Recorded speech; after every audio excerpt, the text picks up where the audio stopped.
I try to be serious. I try to pull long faces. I try to pontificate, but it doesn't work. The swarmings of humor and goodwill and good feeling about being alive in the world come over me, and I can't resist. To be remembered as a summer person, as a teller of tales, as someone who belonged to the young. CBC Tuesday Night presents The Summer Raptures of Ray Bradbury.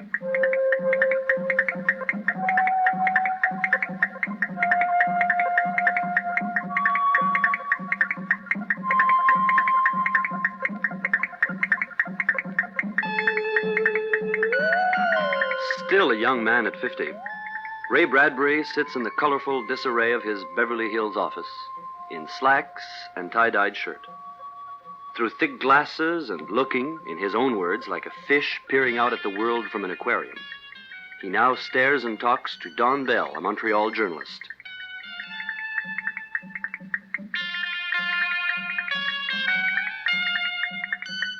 Ray Bradbury, the world's best-known writer of science fiction. Oh, that term is so strange, isn't it? And of course, to most people, it suggests bug-eyed monsters, and you have to be careful. It's a loaded word.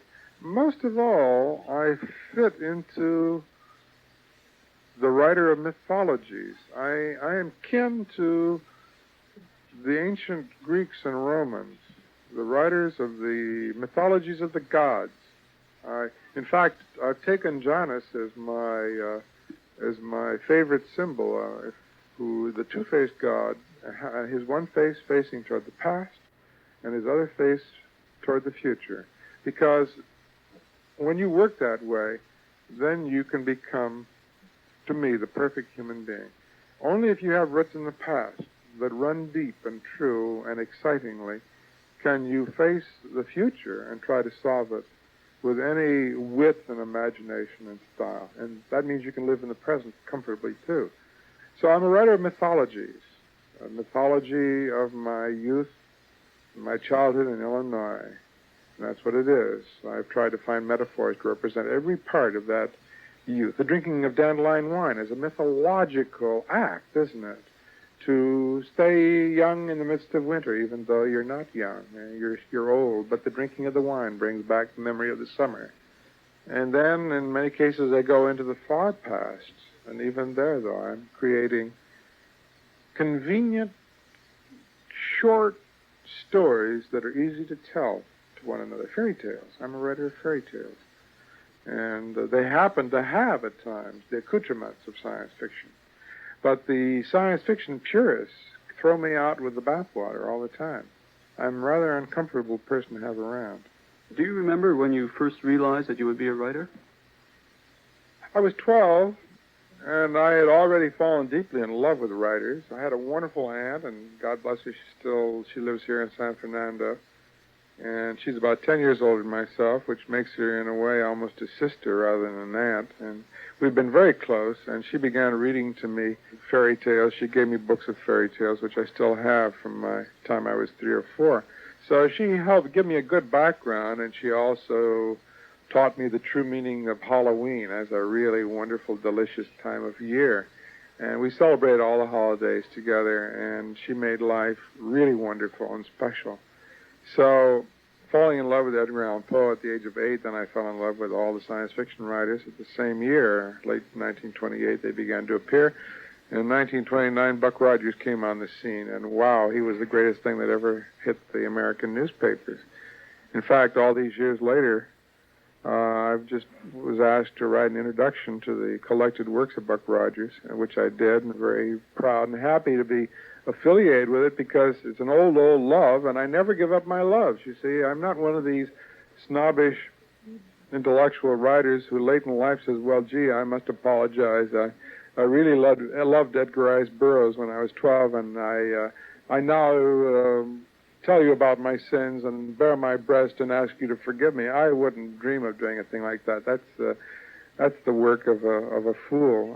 He was a deep inspirer of my early work. In fact, my first novel, written when I was 12, was a sequel to Edgar Rice Burroughs' Mars books. So think what you will of Edgar Rice Burroughs. He inspires boys all over the world who love him madly, and that young person that I once was, locked away inside me now, still loves him. Did you say your first novel written when you were 12? Yeah, it wasn't very long, but it was a novel, and it was about John Carter, Warlord of Mars, of course. And I couldn't afford to buy the books, so I wrote them. And, in fact, that's interesting. I think that most writers, myself especially, write the books that they want to read. I mean, if you don't want to read your own book when you're done with it, something's wrong, you know. So you go to a library, and what you're doing intuitively is filling in the spaces of the library. You go in and you look at all those empty shelves in between the heroic books. You see, you never have loves again in your life that are commensurate with your early loves. There's no thrill bigger than reading Treasure Island the first time, or Jekyll and Hyde for the first time. Any one of them, just take them all together for the first time, that wonderful thrill. Or Edgar Rice Burroughs for the first time. Sure, Burroughs, literarily speaking, isn't in the same category with Poe. You sit here and make comparisons. But you can't compare loves, and what these people did to me is make me fall in love with literature on many levels and excite me to the thrill of writing out of love. So when I go to a library, as I did 15 years or so ago, and I looked at my friends, Jules Verne, H.G. Wells, Robert Louis Stevenson, Edgar Allan Poe, Mark Twain, sitting there on the shelves, I said to myself, or I thought to myself, because it's a cloud that moves around your head, I want to lean on those shelves with my friends. I want to brush shoulders with them. I want to knock elbows. I want to be part of that friendly mob of fabulous and beautiful people. The old novel still lives if you write it. Now, Something Wicked This Way Comes is an old-fashioned novel. It's an adventure. And I wrote it with one motive. I wanted people to be so deliciously exercised with it that they would take it to bed and read it under the covers with a flashlight. That's how that book must be read. Where do you get your ideas from? Oh, gee, you stumble over them all the time. For instance, at lunch today, I stumbled over one where I was having lunch with some city planners and architects and builders who want me to attend a meeting, and one of them was a friend of a producer who was making films in Spain, and evidently had hired half of Franco's army to make this film. And it suddenly struck me how amusing it would be, you know, if a producer goes to Spain and he remembers Franco's revolution of 30 years ago and what an uproar it caused in the world. Here Franco's been in power for 30 years. They're one of the most successful revolutionaries around. And we forget that's what he was, that revolution of the right. And so the producer goes off to Spain, hires Franco's soldiers, and after he gets them, turns them against Franco. You see, instead of making a film, he takes over the government. So we have Milton Sperling as the new Generalissimo of Spain. Well, that's a delightful idea, you see, and just from this little thing at lunch, you've got a whole full-fledged, you could write a novel on that. So this is where ideas come from. They begin to grow right in front of you, and you begin to toss things into the hopper. A lot of times, just being with people, I have this sort of thing happen at lunch. Or if I'm going to a book of poetry by some of my favorite people, or a book of essays. I was reading a essay, I think, of Huxley some years ago, and I came across a line where he mentioned the little towns where no one gets off the train, where the train never stops. And we've all been on trains and gone by those lonely little way stations and wondered about the people who lived in those towns. And wouldn't it be fun if we had enough nerve just to reach up and pull the cord and stop the train and get off in some small town? Walk around, see what would happen. Rampart Junction. Rampart Junction next. Rampart Junction.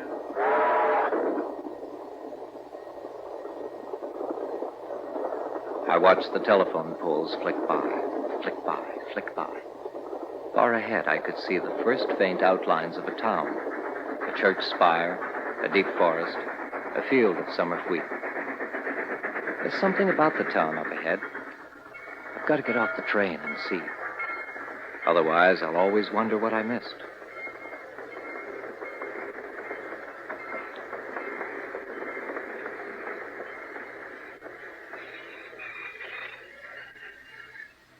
On the station platform, there was an ancient chair tilted back against the wall. This chair completely relaxed, so he sank into his clothes. Was a man of some 70 years, who looked as if he'd been nailed there since the station was built. There was no one else on the platform.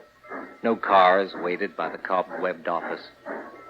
I alone had departed from the iron thunder to set foot on the choppy waves of platform lumber. He started up the dirt road toward the town. The old man, still seated there, stared at the sun, as if posing a question. I moved through the dreaming late afternoon town, utterly anonymous and alone. And yet, somewhere in this town there must be something worth seeing. I knew it was there. I had to keep walking and looking. All through the afternoon, there was only one constant and unchanging factor.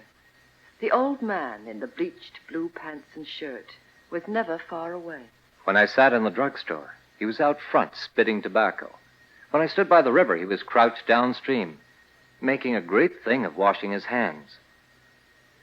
Along about 7:30 in the evening, I heard footsteps behind me.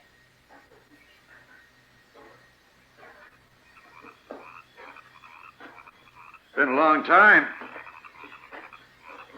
Long time waiting on that station platform. Were you waiting for someone at that station? Yep. You. Me? You never saw me before in your life. I didn't say I did. Just said I was waiting. I'm surprised you're here at last, is all. Surprised and pleased. How long have you been sitting on that station platform? Oh, 20 years, give or take a few. Yeah, the day I retired 20 years ago, I sat down on that station platform. There I've been sitting doing nothing, waiting for something to happen. I don't know what. Couldn't say. Someone. Something. And it seems to have something to do with you. You hate many people in your time? Some. Oh, well, we don't talk about it. Don't we sometimes want to hit people that hurt us or even kill them? But you put away the feeling. You put away one killing and another and two more after that. Everybody'd like to do one killing in his life to sort of work off that big load of stuff, all those killings in his mind he never had the guts to do. And once in a while, a man has a chance. Someone runs in front of his car and he forgets the brakes and keeps going. Man didn't even tell himself he did it. Just didn't get his foot on the brake in time. But you know, and I know what really happened, don't we? Yeah. Yeah, the only kind of killing worth doing is the one where nobody can guess who did it or why they did it or who they did it to, right? Well, I got this idea maybe 20 years ago. Don't think about it every day or every week. Sometimes months go by. But the idea is this. Only one train stops here each day. Sometimes not even that.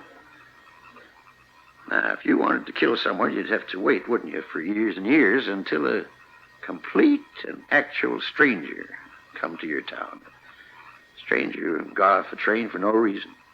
Man nobody knows, and who don't know nobody in the town. Then, and only then, I thought, sitting there on the station chair, you could just go up, and when nobody's around, kill him, and throw him in the river. He'd be found miles downstream. Maybe he'd never be found. Nobody would ever think to come to Rampart Junction to find him. He wasn't going there. He was on his way someplace else. Yeah, that's my whole idea. Well, I'd know that man the minute he got off the train. Would you? Yes. Well, I've talked enough. It was dark. The old man sidled close and touched my elbow. His hand was feverish, as if he had held it to a stove before touching me. His other hand, his right hand, was hidden, tight, and bunched in his pocket.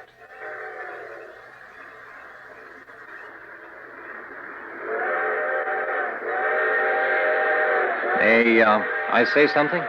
What? About myself. It's funny. I've often thought the same way as you. Sure. Just today, going cross country, I thought, how perfect. How perfect, how really perfect it would be. It would do me a world of good. What's that? To get off this train in a small town where nobody knows me, with this gun under my arm. To find somebody, kill them, bury them. Go back down to the station, get on, go back home. Nobody the wiser, and nobody ever to know who did it. Ever. Perfect, I thought. A perfect crime. And I got off the train.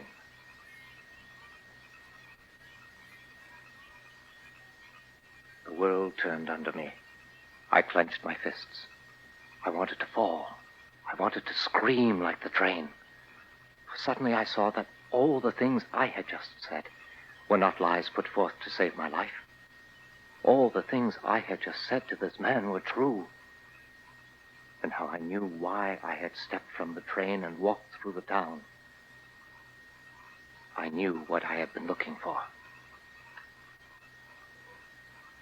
How do I know you got a gun under your arm? You don't know. You can't be sure. That's how it is. That's how it is.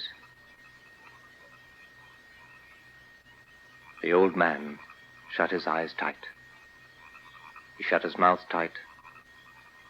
After another 5 seconds, he looked down at his right hand and took it, empty, out of his pocket.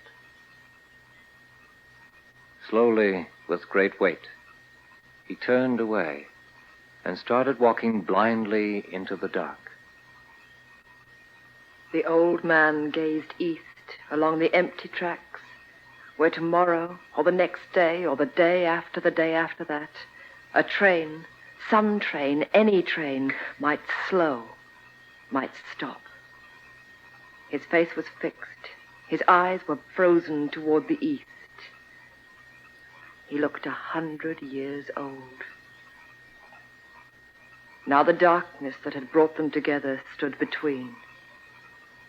The old man, the station, the town, the forest were lost in the night.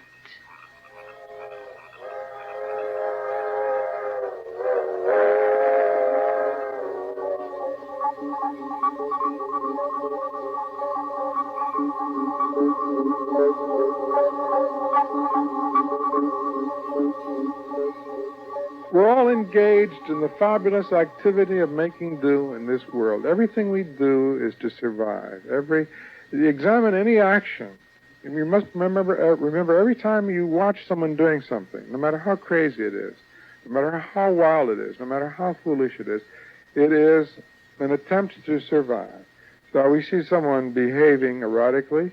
He may be taking the wrong means to survive. We may want to go up and say, oh, for God's sake, don't do that. A murderer is actually doing something to survive. He has a choice of killing himself or killing someone else to change the situation. It seems logical at the moment. We see it from the outside as illogic, that it's a means finally that nobody survives because the person who's killed is killed and the man who does the job must be destroyed, to punish him or put away. So it's a very bad means of surviving, or someone who steals is surviving. Well, it's a bad way of surviving. So actually, we creative people are trying to exercise our imagination in all the fields of survival. Survival through joy, survival through violence, survival through crying. Crying is a way of surviving. When my mother died 3 years ago, one of my relatives came up to me at the funeral, and I was weeping and very hurt by the whole experience. And one of my relatives said, "Oh, Ray, don't cry." And I turned upon him and I said, "You fool not to know what tears are for." I said, "I must weep tonight or I can't laugh tomorrow." So those of us who live best are those of us who live immediately, who know how to laugh in the moment when laughter is needed, and who know how to cry when crying is demanded, and who know how to enjoy when sheer enjoyment is there, and all of the tensions that must be released in order to survive on whatever small level or large level. So we as creative people go through and try to guess those moments and write about them, and in writing about them well, we release the tensions of the people who may have forgotten how to cry at the right moment. And so we give them permission to cry. You have a quote somewhere in one of your stories, intuitive novels are far more true than all your scribbled data-fact reportage in the history of the world. This kind of coincides with what you were just saying. Yeah, we've got to get out the things inside us we don't know that we know, and that's what intuition is. It's secret information. Just like when you're typing, you don't stop, when you're typing on a typewriter, you don't stop and say, "I'm going to type A or B or whatever." You're typing 110 words a minute. There's no time for that. So you got to depend on secret knowledge. That's intuition, isn't it? So you go to the typewriter, you get some characters together, and you say, "Okay, gang, here's the idea. I'm going to allot the parts. And you don't even know why you're allotting the parts. You just bring in any combination of people that seems valid. One of them to represent the idea, maybe one of them to be for it, one of them to be against it. That's easy to do. So you cast automatically out of your own knowledge, and it's not intellectual. Again, it's emotional and immediate. So as soon as I get an idea, I try to get a first draft of it finished in a few hours. Just let my characters take me in any direction they want to go in.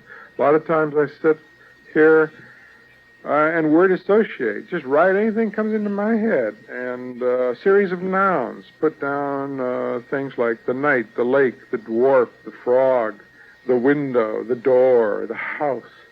And say, well, what do I mean by that? Well, let's take the night here. What is the night to me? Let's explore the night. And then suddenly you begin to think of all the nights in your life that are most eventful. You start setting your mind back further and further in time. And suddenly you're 8 years old, and it's a summer night in Waukegan, Illinois, and your mother says, let's take a little walk. Your brother's a little late. Let's go out and take a walk and go down near the ravine and see if we can find your brother. And your father's away at a lodge meeting. And so you walk with your mother and you go to the edge of the ravine. And you stand there, and suddenly the night is threatening around the two of you. You don't know why it is, but you suddenly realize your mother is vulnerable, that she's not God. She can't protect you. Things can happen in your life to hurt you, and your parents, as great and wonderful and fine as they are, can't help. I had a series of experiments where I tried to remember, for instance, what kind of day was it? What was the experience I had when I was 9 or 10 and discovered I was alive for the first time? Or what was the day like when I discovered I could die for the first time when I was 14, I think. I was that late. Because up until then, you don't really believe you're vulnerable. You may get little itchings of feelings about death when you're 11, 12, or 13. But it doesn't really hit you until you turn into your 14th year, roughly that period, a little bit different for each of us. And suddenly you say, wait a minute, me too. Darn it all. That's a dreadful thing to discover, you know. It really is a horrible thing to know. Could I ask you about The Small Assassin, your story which seems to precede Rosemary's Baby? It's the same theme. Did he copy you? I haven't the faintest idea. It's a very dangerous area to get into, and I'm not interested in opening that can of beans. I am the small assassin, in the fact that I can remember being born. I remember almost all the days after I was born for, just everything. I remember being in my crib. I remember having nightmares when I was several weeks old. And I can remember being suckled at my mother's breast, and I checked with her later to find out how long I was suckled, just 3 days. Well, that's, so the memory goes back to the first day and all the other days.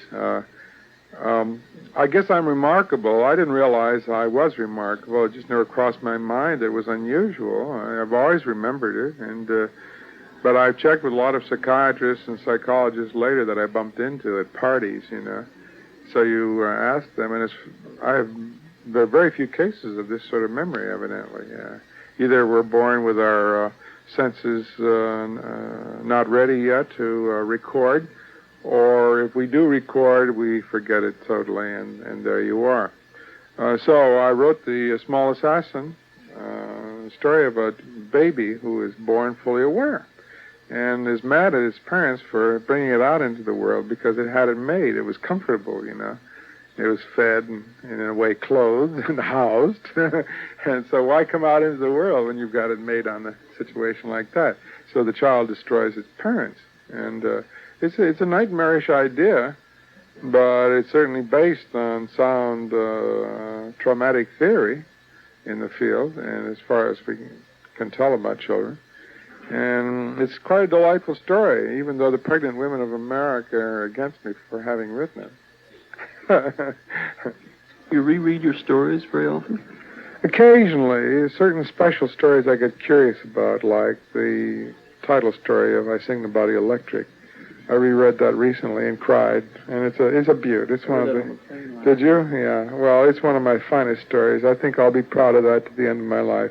Because I've said a thing there. I've said two things. Number one, don't be so sure of your intellectual ideas being correct. In other words, the intellectual concept of robots being dehumanizing, of all machines being dehumanizing, is crazy. It's not true.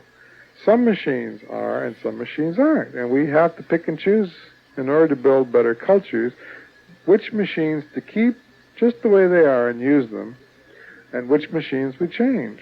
So my robot grandmother, in a way, acts this out for me. I didn't know I was acting it out, but that's what I was doing. And then at a certain moment, she tells you what she is.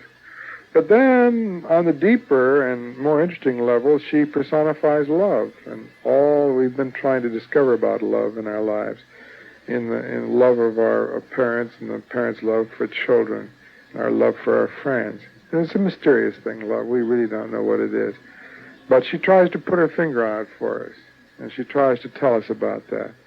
And she does, by some miracle of juxtaposing these things.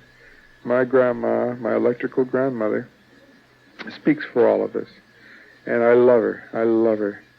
One of the attractions, I think, of your stories is that you have a point to make, but it's always with a good deal of humor.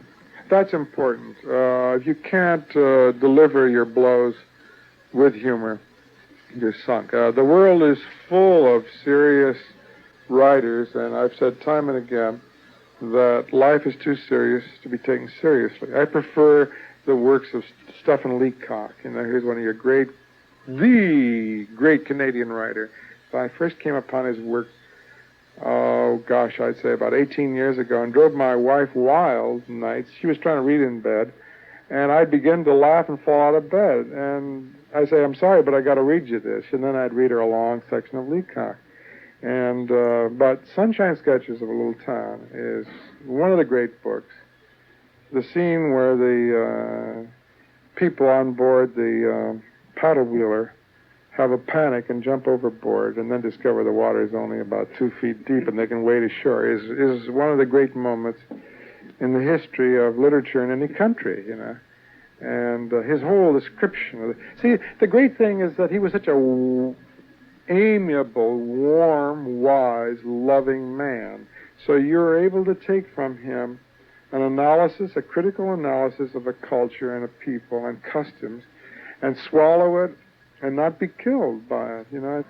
We Americans have gotten so self-conscious, so intellectual, so pompous, so serious, and we pull such long faces. And the world's coming to an end tomorrow for all American writers. Well, to hell with that. It's not coming to an end. I have news for them. They're going to live to old ages, and they're going to bore each other silly. And that's their doom, And I feel sorry for them because they can't enjoy life. I go back to the old writers. They have much to teach me. They're fun to read. My idea of living would be to pile all these guys into one train and go across the United States, getting off in little towns and having tea and going into pubs here or there, or bars, and with G.K. Chesterton and Mr. Shaw and people like Aldous Huxley along and Gerald Hurd. They're all conversationalists, and that means that part of the time I could shut up. I know I blab on. You're getting afraid to ask me any more simple questions because I come up with complex answers that go on for minutes at a time. And I do indeed love to talk, and I like to explore ideas. But when I get around people like this, I pull in my horns for part of the time. The conversation, I'm sure, would be such fun. So I guess that would be, here's an idea for a story. You say, where do you get them? Well, why don't I put all these guys on a train sometime soon and play off their ideas against each other? Because you've got Chesterton, a very outspoken man, and who was willing to take a club to Shaw on occasion, and Shaw would take a club to him. And then bring Charlie Dickens along on the train, too, and see how it would go. And someone like Mark Twain and Mr. Leacock. Wow, wouldn't that be a train load? What an idea. That's beautiful. I hope you write it. Yeah, I hope so, too. Do you find that this Los Angeles environment helps you? Or, it's a rather strange environment for a creative writer to be in. You see, every city is a danger to every writer who lives in it. It's how you take that danger. You see, if I went off to live in Rome tomorrow, I'd never write again. You see, there's your real danger, because you'd be busy having sexual escapades. That's a dangerous city. I don't care what age you are. If I were any wife who had any brains, and if my husband told me he was going off to Rome for a month, I'd sure as heck go with him, because that's a dangerous city. It's too beautiful. And the people in it are too beautiful, and the weather's too beautiful.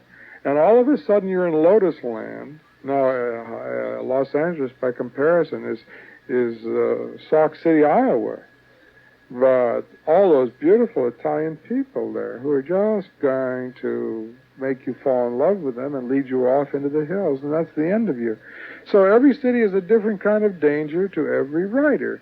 Now, there are people from back east, I suppose, who could come here and be destroyed by L.A. or Hollywood, whatever you want to call it. I could go back to New York and get myself destroyed there, too, because I might wind up with all the wrong people. Because you become a tourist. You become interested in other things besides writing. Everyone's got a vision of Hollywood, and wild parties and orgies and swimming pools, and that's nonsense. It doesn't exist. I've been looking for it for 25 years, and I still haven't found an orgy, Every decent, red-blooded American boy wants to attend one orgy in his life, and if someone only tells me where it is, I'll go there. But the fact is, we lead very quiet lives here. We're surrounded by the same problems that other city dwellers have in other parts of the world, and I, as a science fiction writer, if you want to use that term, I'm trying to solve them. Do you remember how you had the idea for that story called The Crowd? The idea for this occurred when I was 16. I was at a friend's house one night near a graveyard here in Los Angeles, and there was a fantastic accident at the corner, I'd say 200 feet away. And we ran to the corner, and it was in a semi-industrial area of L.A., which means the streets were deserted and nobody around. Very few houses. There was a school ground right across the street, and right behind the accident, this graveyard. So we arrived. We were the first people to arrive, and 2 people had been killed, and 3 more people died almost immediately or the next day. I'd never seen an accident in my life before, close up. And it was really dreadful. Really, it was traumatic to me. But one of the things I recall the next day was how fast that crowd gathered out of nowhere. One moment, empty streets, the next, there they all were.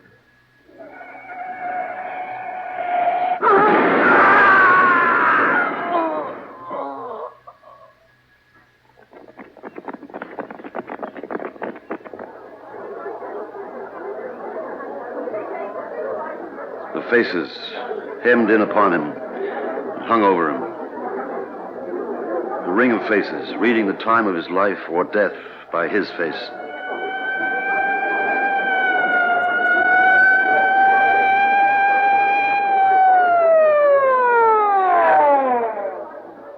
Dr. Morris, emergency.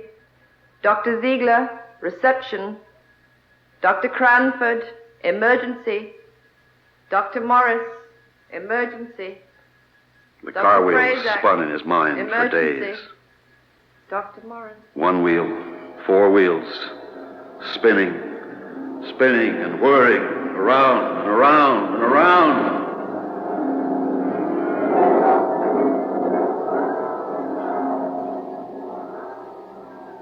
He knew it was wrong. Something wrong with the wheels and the whole accident and the running of feet and the curiosity.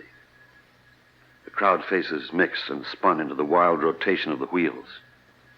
You're all right. You're doing fine. Don't try and get up. The crowd got there too quickly. 30 seconds after the smash, they were all standing over me and staring at me. You only think it was 30 seconds. It was probably 3 or 4 minutes. Your senses... I know my senses, the accident. But I was conscious. The wheels of my car upside down. Wheels still spinning when the crowd got there.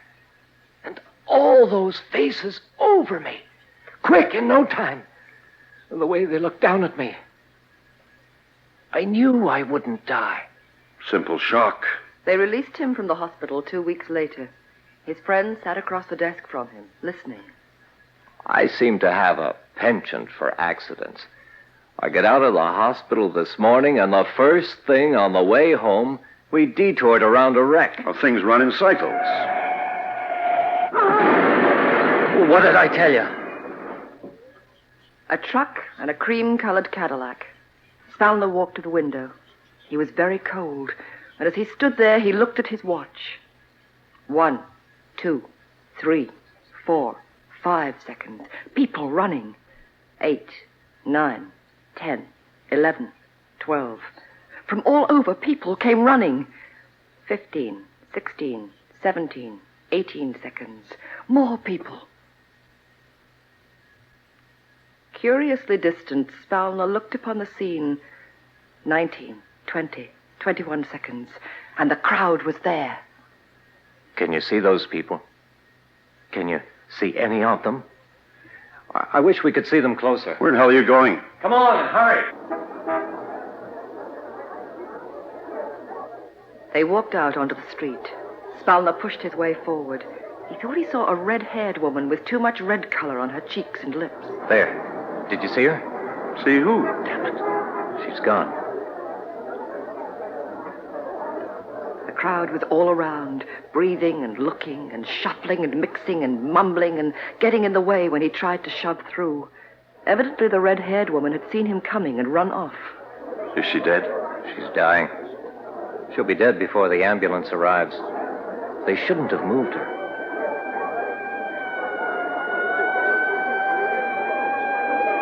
You should never move an accident victim. It kills them.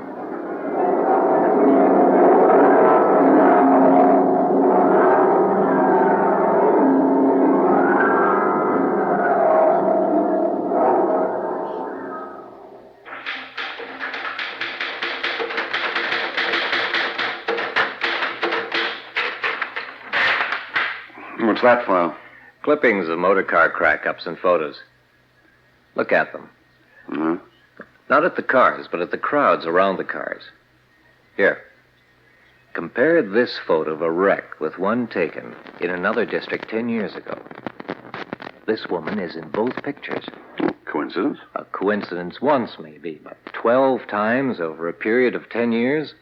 When the accidents occurred as much as 3 miles from one another? No. She's in all of these. How does she happen to be there so quickly after each accident? And why does she wear the same clothes in pictures taken over a period of a decade? I'll be damned, so she does. And last of all, why was she standing over me the night of my accident 2 weeks ago? What does all this add up to? Well, there's a universal law about accidents. Crowds gather. They always gather. And like you and me, people have wondered year after year why they gathered so quickly and how. I know the answer. And it frightens me. Well, who are they and what do they want? You keep hinting and never telling. Good Lord, you must have some idea. I've tried getting to them, but I'm always too late. The crowd seems to offer protection to some of its members. They see me coming. They have one thing in common. They always show up together at a fire or explosion or on the sidelines of a war, at any public demonstration of this thing called death. Vultures, hyenas, or saints, I don't know which they are. I just don't know. But I'm going to the police with it this evening. One of them shifted that woman's body today. It killed her. I just happened to think. Maybe they wanted her dead.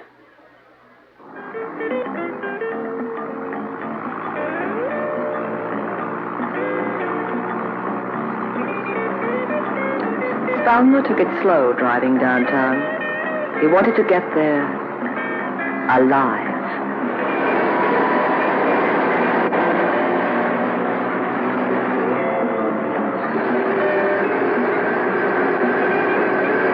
He was just congratulating himself on his keen sense of observation and talking out what he would say to the police in his mind when the truck...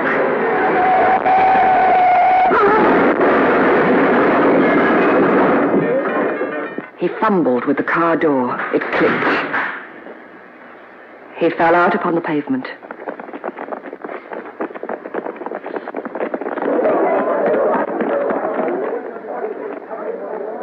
He rolled his head up and looked. The crowd was there. He could smell their breaths, the mingled odors of many people sucking and sucking on the air a man needs to live by. They crowded and jostled and sucked all the air up from around his gasping face. His head was bleeding very badly.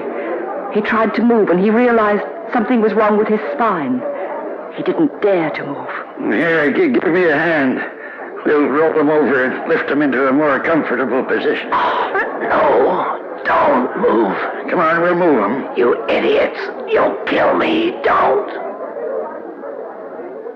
Hands took hold of him. They started to lift him. He cried out and nausea tripped him up. They straightened him out into a ramrod of agony. 2 men did it. One of them was thin, bright, pale, alert, a young man. The other man was very old and had a wrinkled upper lip. He had seen their faces before. Is he dead? Not yet, but he'll be dead before the ambulance arrives.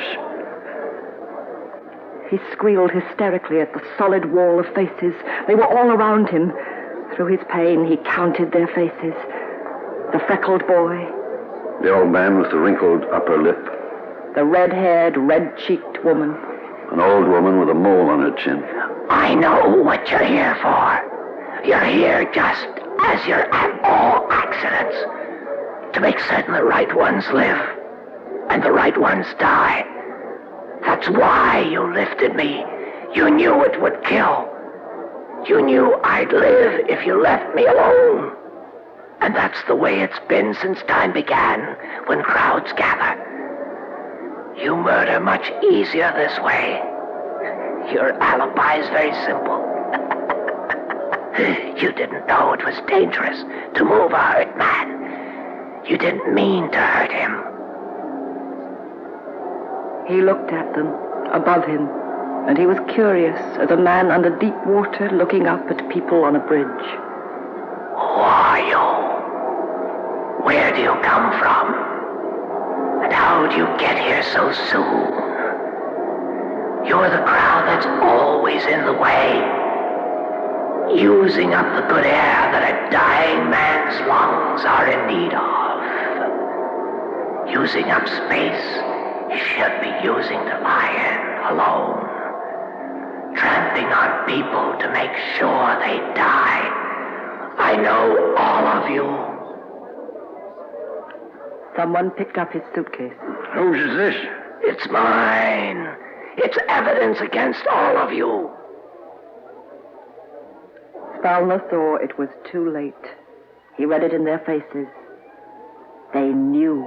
It looks like I'll be joining with you. I guess I'll be a member of your group now.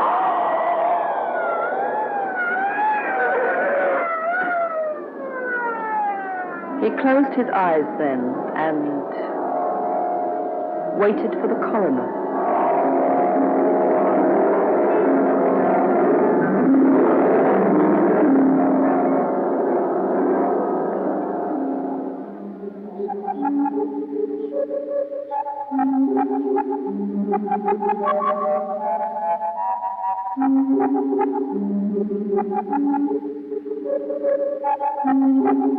I have the impression that Ray Bradbury is the kind of individual who can't open his front door without 4 cars collide and bodies are mashed into jello. He still sits in the statistically safest seat in the automobile, if at all possible. He's right behind the driver, and I think he carries a little anchor with him, so if a taxi driver goes faster than 30 miles an hour, he opens the door and drops it out or drags his feet to slow them down. But my earliest recollections of Ray are a very boisterous teenage boy. As I think back upon it, it seems like kind of a miracle that he survived to turn out the fantastic stories of his 20s and 30s, because he came to our science fiction club, and he was, I guess he'd be the first to admit that he was very obnoxious as a teenager. He was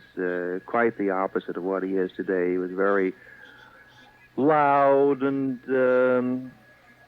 he was given to imitations of Hitler and W.C. Fields, and so there he was, 17 years old, and I 21, and he came to our science fiction club, and everybody would moan and groan, oh, God, not Bradbury again, and he would read us his stories and his poetry, and I put into print about 1949, I think, that I think he acknowledges me as his first editor and publisher. He gave me a little skeleton in his closet that we rattle every once in a while called Hollerbachen's Dilemma. And this was a short story which, to my mind, showed absolutely no touch of talent. There was nothing evident. He sold one story the first year and 2 the next and 4 the following year, and it's gone 8, 16, 32, a mathematical progression. He tells me every morning when he wakes up now that somewhere in the world somebody has bought a new story from him that frankly wouldn't need, I guess, to ever lay his finger on a typewriter again with the vast amount of translations and textbooks and so on. Amongst the real hardcore science fiction writers and fans, they never quite know how to categorize Ray Bradbury. The world does. The mundane world has accepted him as Mr. Science Fiction writer. But by and large, because of his appearance in the mass media and on television, in the old Saturday Evening Post and Collier's and in textbooks and so on, Ray Bradbury is the science fiction writer, and yet again, I say he'd be the first to admit that his science is awfully shaky, and in some instances non-existent, and I saw him put on a very amusing performance at one time for an audience when he was explaining that he had the opportunity to revise the Martian Chronicles. When he had written it, at least he knew how to spell Phobos and Deimos, the 2 moons of Mars, which he'd probably picked up from reading his early favorite Edgar Rice Burroughs. But he had the moons revolving in the same direction, and practically every 8-year-old kid in the country with a telescope knows that Phobos and Deimos, the two satellites of Mars, revolve in opposite directions. And Ray said a little boy had come up and tugged on his coattails and had pointed that fact of astronomy out to him, but Ray said, I manfully resisted when I had the opportunity to revise the book. My Mars and moon still go in the same direction.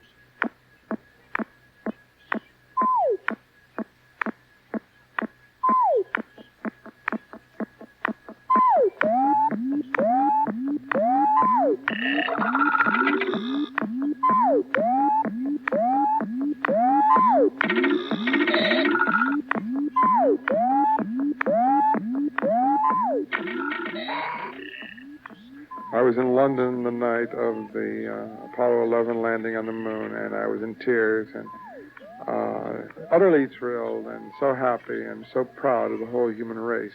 A million years from today, they'll be speaking of us. We were the ones who were alive when it happened. They'll be looking back and say, "Oh, what must it have been like to have been alive in July of 1969 and been among those people living on the earth who actually were breathing and saw this happen." It's like being alive at the birth of Christ, because this means that the gift of life passes on. And it's an honorable survival, because they have put their energy and their imagination and their lives into helping us survive forever. What an honorable thing to do, to dedicate your life to preserving people, to preserving our flesh, to preserving our spirit, our soul, instead of spending your time building guns with which to destroy life. All the people involved in the complexes of the military who have destroyed millions of lives in the world the last few years, how can they look us in the eye and say they've done an honorable thing? It's ridiculous. But all the space people can hold their heads up and say, we represented 3 billion people in an effort to do something really great for a change, not destroy, but build. The first time we all stood on a threshold together and we're one race. But anyway, I love to celebrate those devices which can help continue the restructuring of ourselves toward this common humanity that we want. I hate certain machines, if you can say that you can hate a machine. I hate the function. I hate the function of the automobile. I don't hate the automobile. And we haven't learned to function well with the automobile. We as human beings become inhuman in relation to that device. So we have to rethink ourselves in relation to that machine. Other machines are great, they're just beautiful, and they've done a lot of good in the world. The motion picture device, for instance, is a robot device. We don't often use that term, but that's what it is. A robot is a machine that can repeat actions, isn't it? And as if there were intelligence involved. Well, a motion picture device with very little outside interference repeats and repeats and repeats truths about ourselves that we want to hold steady before us. So the great thing about motion pictures is that they have humanized people in every part of the world. The history of films is honorable. I think they've done more to help us understand one another, and they can do even more. We've only begun to use motion pictures to help convince us that black men are human, that white men are human, that Russians are human, that red Chinese are human, that Canadians are human, that the American, that the Yankee is human. And we all have to keep reminding ourselves of our common humanity. Some films surprise you. You go to them thinking you don't want to see a film on violence, and you find out a lot about violence from that film you didn't know before. It's things you should know. It doesn't mean you're going to go out and act violently. I don't think the film The Wild Bunch teaches people to go out and kill people that way. I think some people are afraid of it for that reason. I think it shows the senselessness of such slaughter. That's a good truth to know about, But let's see that blood close up occasionally, and how it really looks to be killed. For instance, when we saw that South Vietnamese military man kill a soldier right in front of us. I was rather shocked. Suddenly war, real war, is right in front of us. That's a good thing to see. I was glad that was on TV, because a lot of people here in our country have been protected from war. A lot of people in Canada don't know what war is. You see, we've never had a war in the United States now on our own ground since 1865, and that's a long time ago. But we've got to examine a heck of a lot, and our robots can help us examine it. And at a safe distance. That's the great thing about the motion picture. It doesn't destroy for all time. And it can run you through the nightmares until you learn what to stay away from. This is great. I see a great future for films. It's only beginning. It's the primitive robot form right now. The films and TV are there as stimuli. They do two things for you. They can fill you with trivia. On the one hand, cliches, mediocrities. That's great, because that's part of education. We've got to know all the mediocrities. We've got to know all the bad things and all the sort of semi-good things in order to make comparative studies at an intuitive level with the excellence when it comes on view. The greatest truth I think I know is this. You can't bore people. They won't stand still for it. And as soon as they get bored, they get up and leave. And they'll leave TV and they'll go off to plays. If that doesn't work, they'll go to movies. If that doesn't work, they'll take up bowling. If bowling bores them, they'll go out and they'll take up mahjong again. The machine can be an intruder, can't it? As the camera was in Sun and Shadow, one of your Mexican stories. Well, that's a matter of taste. You see, the machine isn't really intruding there. That's just the bad taste of the photographers. These are the same little scuttling cockroaches that we look down upon with such contempt in La Dolce Vita. I can't remember the name they used for. Yeah, Paparizzi. These are contemptible people in any culture, and if they didn't have a camera in their hand, they'd be selling you dirty postcards in Paris streets, or they'd be doing something to make pests of themselves. In any culture, they're going to find some way of afflicting you with their presence. They're the lice and the fleas of our society. And most of the time, we don't bump into them. You know, they don't obtrude that much. But in that particular case, I wrote that story because I picked up a copy of Harper's Bazaar and seen that these idiotic editors, and they're all idiots at Harper's Bazaar, and everyone who works for them is an idiot, they go off to a foreign country and have the tasteless lack of grace to use starving people, peasants, as props, as models, along with their own starved models. That's the joke. The terrible joke is they use real starving people and photograph them with the models that on their staff, who diet themselves till they weigh 92 pounds soaking wet and die of all kinds of mysterious malnutritions as a result. And they dare do this to other people. And I resent it. But this is people. This isn't the machine. And the machine is badly used here. It's a very interesting thing. All these ramifications of the machineries we're playing with now. You see, what we're doing right now, what are we doing with machines that we never did before in the history of the world very much, very little of?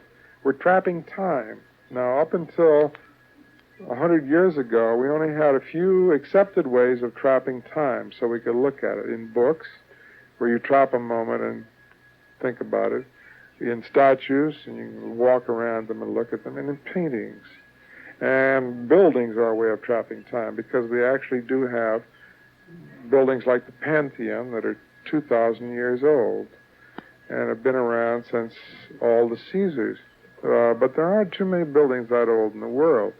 So our methods of trapping time have been limited to 2 or 3 ways of entrapment until the machine came along. And then with the development of photography, we began to trap people's souls forever.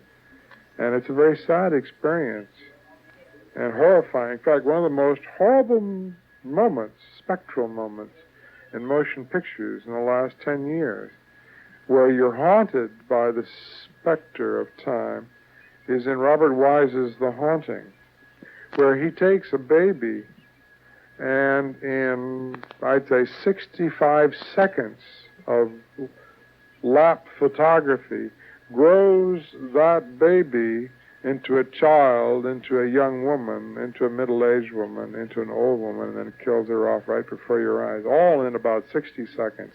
You see it change and wrinkle and grow old from a baby to this old woman. Wow, that's terrifying. That's terrifying, because that's our whole history compacted right in front of us by, I think it's the first time anyone ever thought to do it. And it scares the Jesus out of you when you see it on the screen.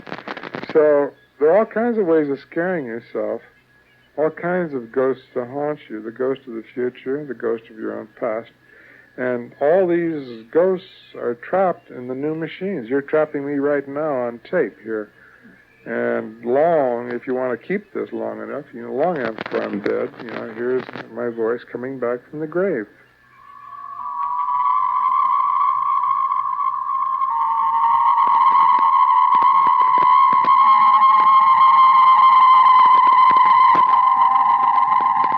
Hello? Hello? Hello? We will record this on tape. It is a story by Ray Bradbury. It's called Night Call Collect.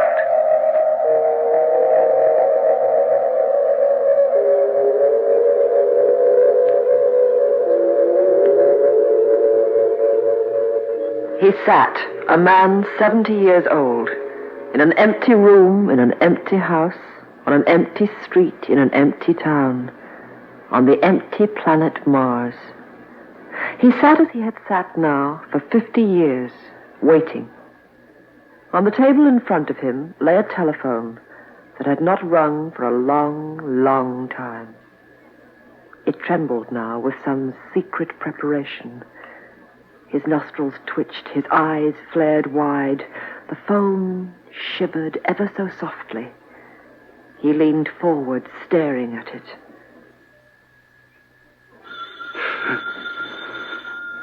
No. He reached out and knocked the thing off the table. Oh, no. Oh, no, no. Barton? Barton? That's me. He hadn't heard anyone say his name in so long he had quite forgot.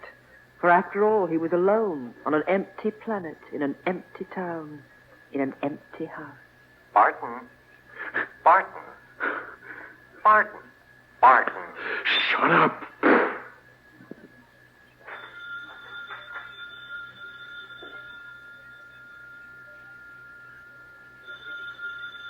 He made a fist around the phone, squeezed it as if to throttle the sound. Barton? Barton here. Well, well. Do you know who this is? Oh, God. First call I've had in half a lifetime, and we play games. Sorry. How stupid of me. Of course you wouldn't recognize your own voice on the telephone. No one ever does. We are accustomed, all of us, to hearing our voice conducted through the bones of our head. Barton. This is Barton. What?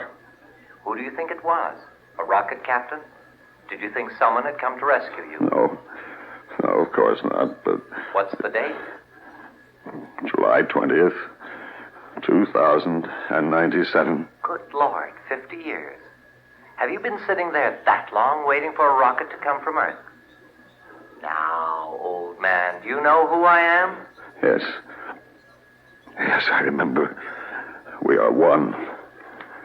I am Emile Barton, and you are Emile Barton. With one difference. You're 70. I'm only 20.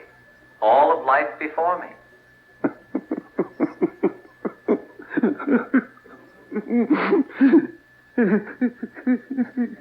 He sat holding the phone like a lost and silly child in his fingers. The conversation was impossible and should not be continued. Yet he went on with it. Oh, listen. God. Oh, if I could warn you. How can you? You're only a voice. If I could show you how lonely the years are. End it. Kill yourself. Don't wait. If you knew what it is to change from the thing you are to the thing that is me today, here, now, at this end. Impossible. I've no way to tell if you ever get this call. This is all mechanical. You're talking to a transcription, no more. This is 2047, 50 years in your past. Today, the atom war started on Earth. All colonials were called home from Mars by rocket. I got left behind. I remember. Alone on Mars. A month, a year, who cares? There's food and books. In my spare time, I've made transcription libraries of 10,000 words, responses, my voice, connected to the phone relays. In later months, I'll call, have someone to talk with. 50 years from now, my own tapes will ring me up. I don't really think I'll be here on Mars that long. It's just a beautifully ironic idea of mine, something to pass the time. Is that really you, Barton? Is that really me? Yes. I've made 1,000 Bartons, tapes, sensitive to all questions, in 1,000 Martian towns. An army of Bartons over Mars, while I wait for the rockets to return. Fool. You waited 50 years. You grew old waiting, always alone. Now you've become me and you're still alone in the empty cities. Don't expect my sympathy. You're like a stranger off in another country. I can't be sad. I'm alive when I make these tapes, and you're alive when you hear them. Both of us, to the other. Incomprehensible. Neither can warn the other, even though both respond, one to the other. One automatically, the other warmly and humanly. I'm human now. You're human later. It's insane. I can't cry, because not knowing the future, I can only be optimistic. These hidden tapes can only react to a certain number of stimuli from you. Can you ask a dead man to weep? Stop it. Oh, God, that you were heartless. Go away. Where, old man? I am. As long as the tapes glide on, as long as spindles and hidden electronic eyes read and select and convert words to send to you, I'll be young and cruel. I'll go on being young and cruel long after you're dead. Goodbye. Wait.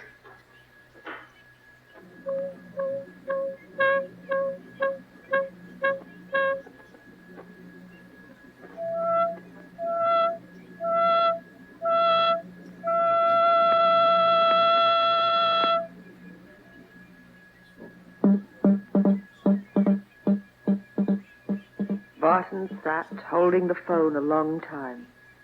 His heart gave him intense pain. What insanity it had been. In his youth, how silly, how inspired, those first secluded years, fixing the telephone brains, the tapes, the circuits, scheduling calls on time relays. Morning, Barton. This is Barton. 7 o'clock. Rise and shine.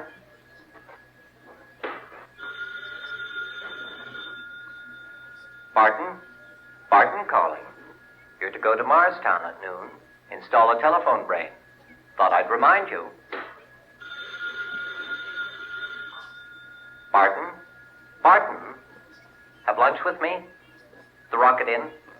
See you. So long. That you, Barton? Thought I'd cheer you up. Firm chin and all that. The rescue rocket might come tomorrow to save us. Tomorrow. Yes. Tomorrow.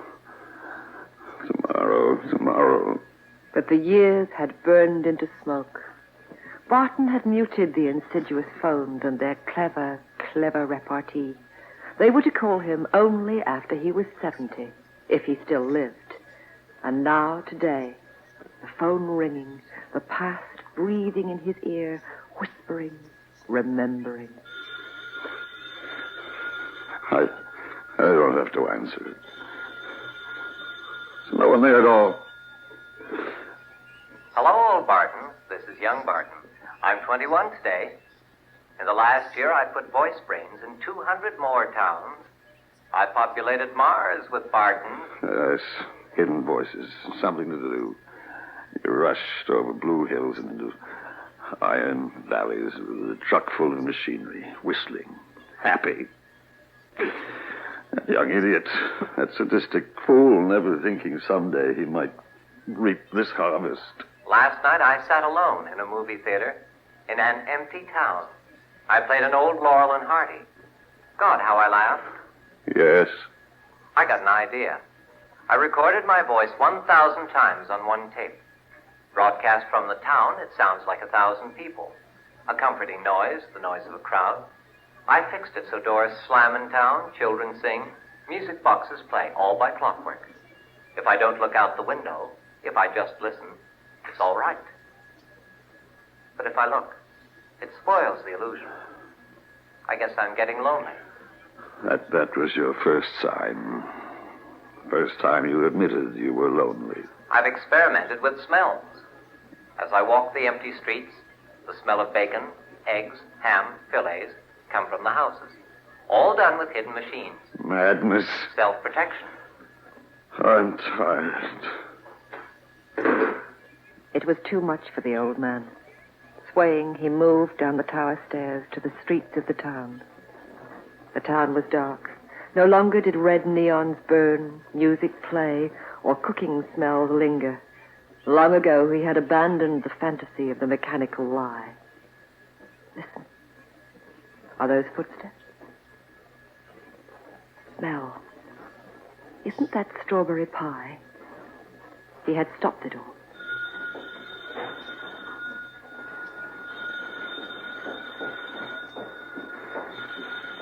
Stop it! Stop it!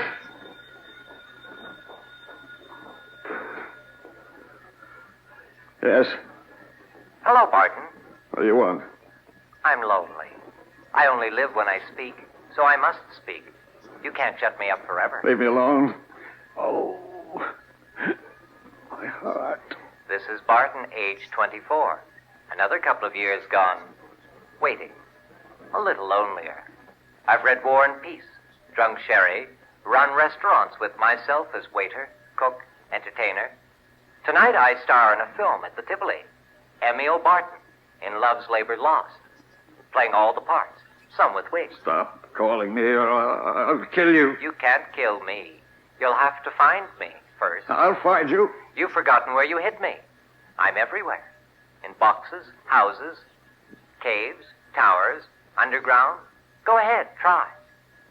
What do you call it? Telecide? Suicide? Jealous, are you? Jealous of me here, only 24. Bright-eyed, strong, young. All right, old man. It's war. Between us. Between me. A whole regiment of us, all ages, against you, the real one. Go ahead. Declare war. I'll kill you.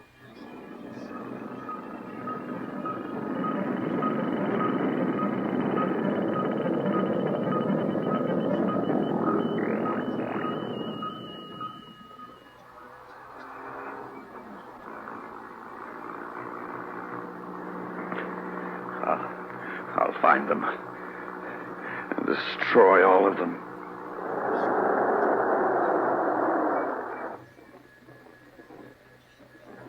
A strange town lay under the late moon. There was no wind. He held the rifle in his cold hands. He peered at the poles, the towers, the boxes. Where was this town's hidden voice? That tower. Or over there. He turned his head now this way, now that way, wildly. Raised the rifle. All of the towers. All of the towers in this town will be cut apart.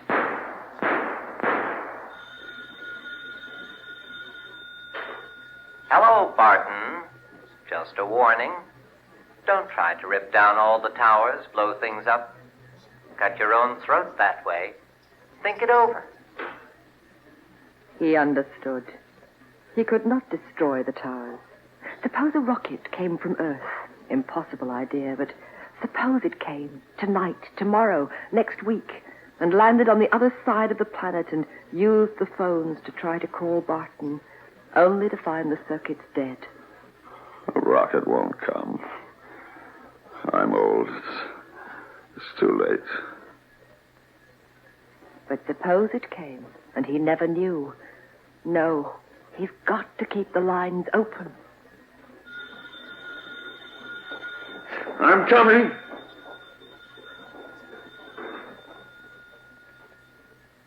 Hello? Strange voice. Who is it? Where are you? This is Emil Barton. Who's that? This is Captain Rockwell's Apollo rocket 4-8. Just arrived from Earth. No. Are you there, Mr. Barton? You're lying. It's you, Barton, making fun of me. Lying again. This is Captain Rockwell. Just landed in New Chicago. Where are you? In Greenville. That's 600 miles from you. Look, Barton, can you come here? What? We've repairs on our rocket. Exhausted from the flight. Can you come help? Yes. We're at the field outside town. Can you come by tomorrow? Yes, but... Well, how's Earth? How's New York? Is the war over? Who's president now? What happened? plenty of time for gossip when you arrive. Is everything fine? Fine. Oh, thank God. Are you sure you're Captain Rockwell? Damn it, man. Oh, I'm sorry. They were here. After many years, unbelievable. His own people who would take him back to Earth's seas and skies and mountains.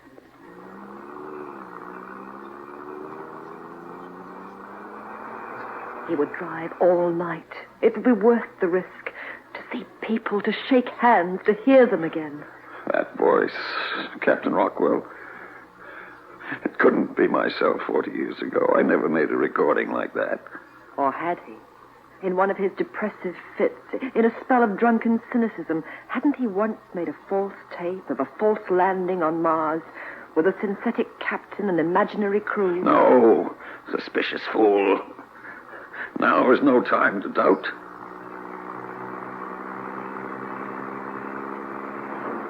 The sun rose. He was immensely tired, his heart plunging, his fingers fumbling the wheel. But the thing that pleased him most was the thought of one last phone call. Hello, young Barton. This is old Barton. I'm leaving for Earth today. Rescued. He drove into the shadowy limits of New Chicago at sundown.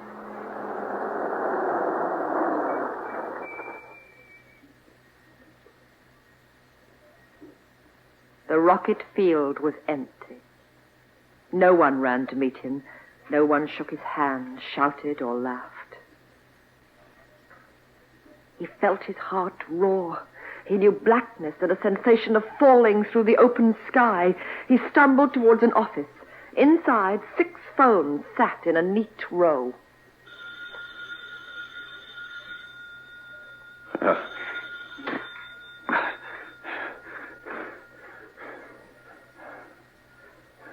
I was wondering if you'd get there alive.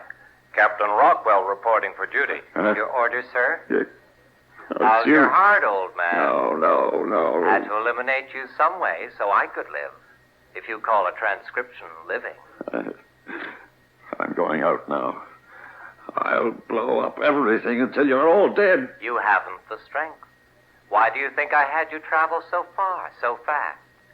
This is your last trip. The old man felt his heart falter. He slid into a chair. He glared at the 5 other phones. As if at a signal, they burst into chorus, a nest of ugly birds screaming.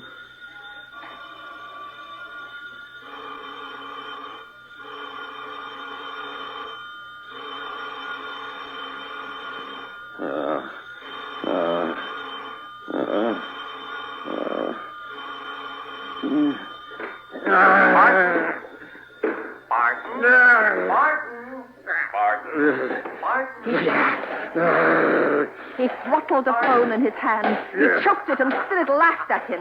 He beat it, he kicked it. He folded the hot wire like serpentine in his fingers, ripped it. It fell about his stumbling feet. And as if his body now discovered a thing which it had long kept secret, it seemed to sink upon his tired bones. The flesh of his eyeballs fell away like petals. His mouth withered. The lobes of his ears were melting wax. He pushed his chest with his hands and fell face down. He lay still. His breathing stopped. His heart stopped.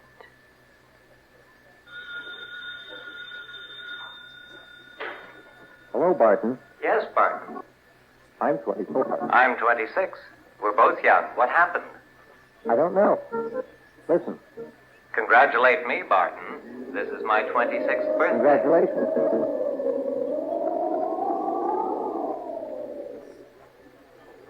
The voices sang together about birthdays, and the singing blew out the window faintly, faintly, into the dead city.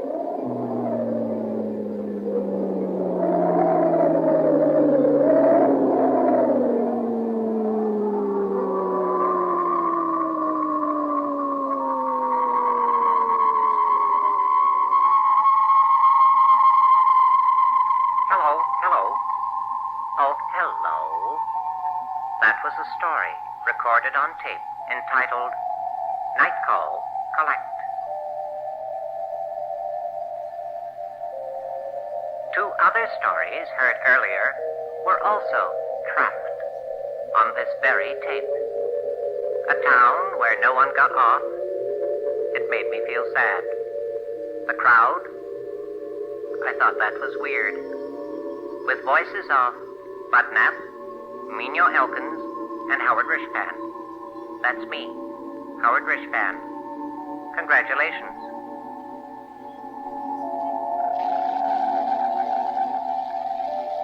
Hello, are you there?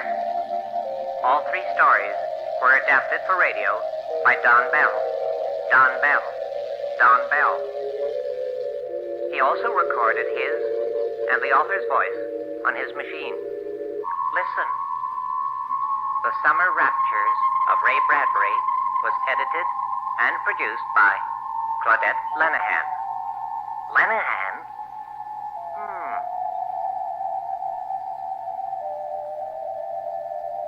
Sound was created through mechanical boxes by Jacques Hardy. Switches, knobs, and buttons were under the control of Roger Deshotels. Listen. I think we are running out of tape. Better go now. Goodbye.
Up ship.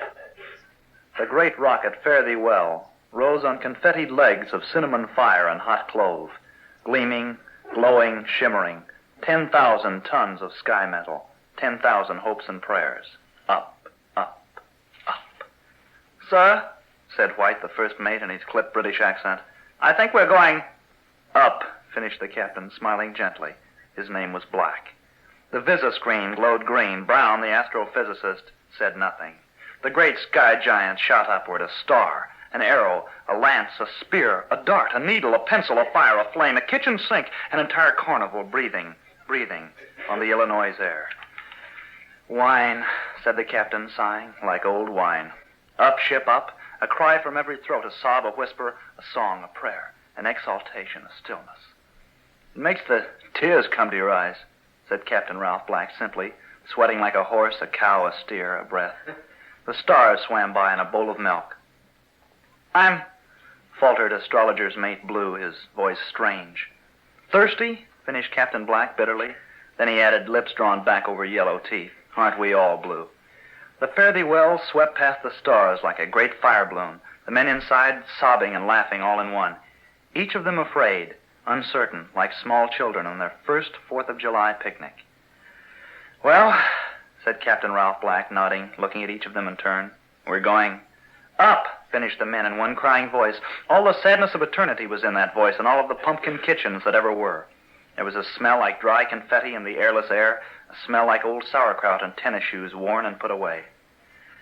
Out there, Captain Black said, the taste of lemon meringue pie eaten at the age of 12 on a summer's porch in the cool, sweet lemonade evening, muffling his tone, making it husky with a veil of froth.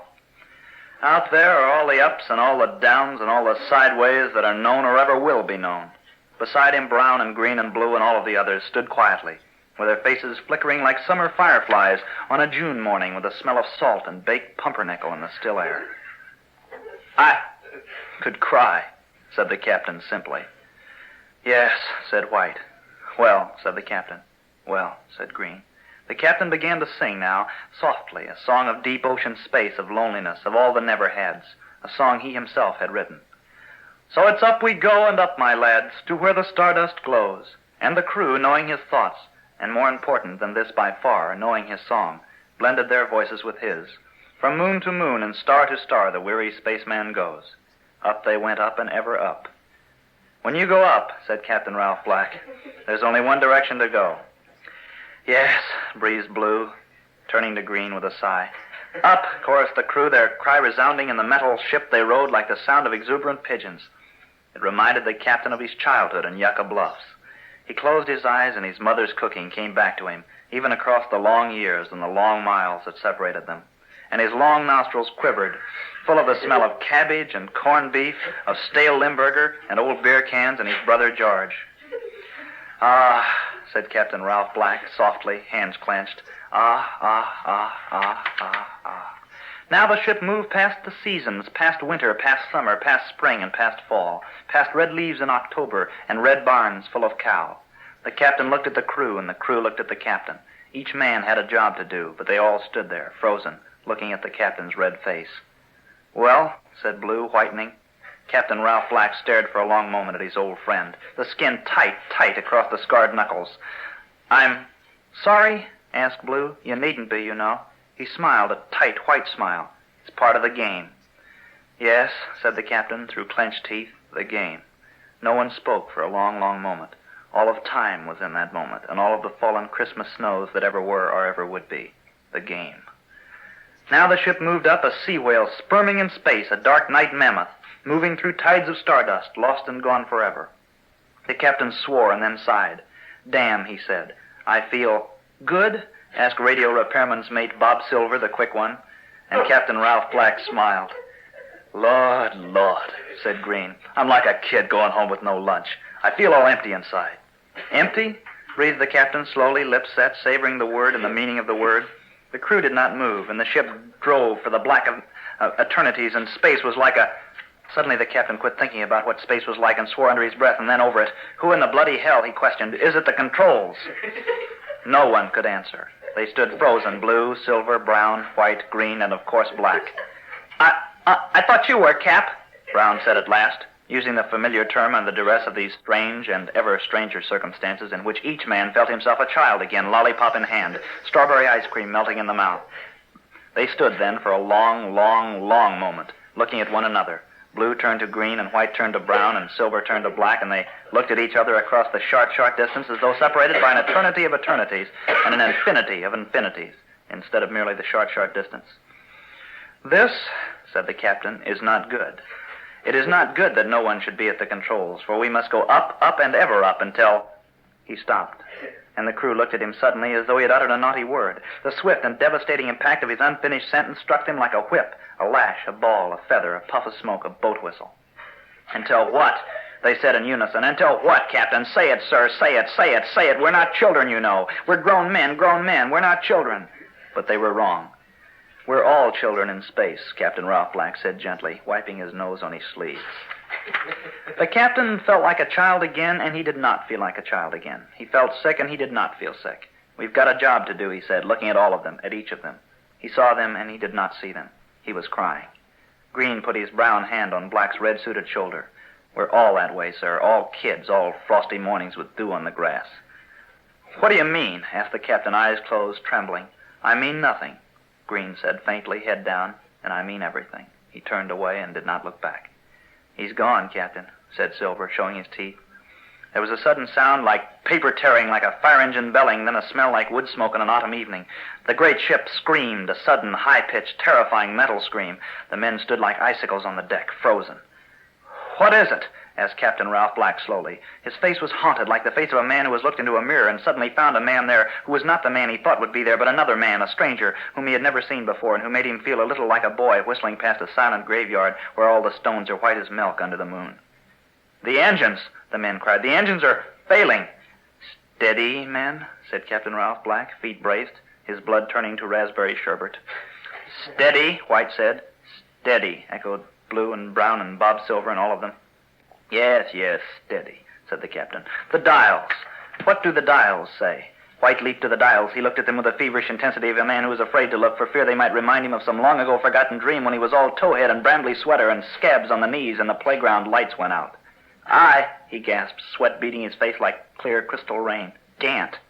Can't what? Prompted the captain, eyes closed again, sick again. Can't read the dials again, finished White. I never ever really learned how. None of them ever really had. There is no one now, thought the captain. No one to read the dials. No one to keep the fare-thee-well from going down, breathed Blue. We're going down, Captain. Well, said Captain Ralph Black, and suddenly he could think of nothing more to say. Everything had been said that needed to be said. There was only the ticking and the whirring and the clicking and the humming. The captain felt very old and very tired. Very old and very tired indeed. I'm a damn fool, the captain said, and began to cry again, softly, softly. Where to now, Captain? The men said, looking up at him, the answer already in their mouths, tasting each syllable, each vowel, each consonant. Captain Ralph Black sighed. Where else? He said slowly, without bitterness, without rancor, without sternness. Where else but down? Down, down they went, and ever down. Down, down the fare-thee-well, as it had gone up, a star, an arrow, a lance, a spear, a dart, a needle, a pencil, a fire, a flame, a kitchen sink, an entire carnival, except in the other direction. When you go down, said Captain Ralph Black, eyes closed, hands loose at his sides, there's only one direction to go. Each crew member knew what the captain meant, but they said nothing. And now the great metal whale fell screaming, screaming through vacuumed space, the triple moons of Mars whirling by, lost in tides of silver dust and longing. And then it struck, and was silent. The captain said nothing, Blue said nothing, Green said nothing, Silver, the quick one, said nothing, Brown said nothing, White said nothing. They were all dead. And the band played, and they were buried there in the hometown square under the tall vanilla face of the courthouse clock. And Grandma was there, and Gramps and Uncle Thad and Tess the dog, all of them there. And the earth was shoveled kerplomp on the wooden coffin tops, made of all the old oaks and elms and maples that ever were, that ever would be. And the markers were sunk like Eskimo pie sticks in the soft ground rich with October apples and the smell of hot cinnamon buns and cider. Well, said Gramps, wiping his cheek, they're gone. Yes, said Mother, gone, like we all go. And she walked away softly under the murmuring trees, not looking back. And the sun came out, and the day was fine and good.